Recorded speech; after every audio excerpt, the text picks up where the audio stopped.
জার্মানিতে অথবা অস্ট্রিয়াতে আসার জন্য আপনারা জার্মান ভাষা শিখতে চাচ্ছেন, কিন্তু জার্মান ভাষা কোথায় শিখবেন সেটা নিয়ে অনেকেই কনফিউজড।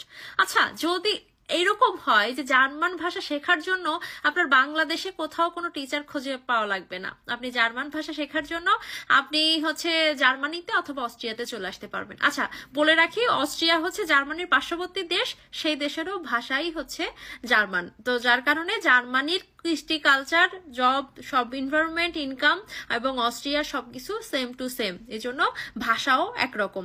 তো যারা জার্মানিতে জার্মান ভাষা শিখতে আসার জন্য দেখছেন যে মোটামুটি ভালো অঙ্কের একটা ব্লক অ্যাকাউন্ট রাখতে হয়, এই সমস্যা এড়াতে চান, তারা কিন্তু অস্ট্রিয়াতে জার্মান ভাষা শেখার জন্য আসতে পারেন। জার্মানিতে যেহেতু পুরোপুরি একটা ব্লক অ্যাকাউন্ট করে নিয়ে তারপরে আসতে হয়, অস্ট্রিয়াতে এই সুযোগটা মানে এই ঝামেলাটা নেই। অস্ট্রিয়ার জন্য কিন্তু আপনি জাস্ট একটা ব্যাংক স্টেটমেন্ট দেখিয়ে নিয়েই কিন্তু অস্ট্রিয়াতে ল্যাঙ্গুয়েজ লার্নিং ভিসায় চলে আসতে পারেন।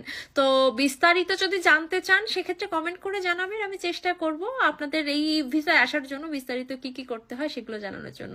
ধন্যবাদ।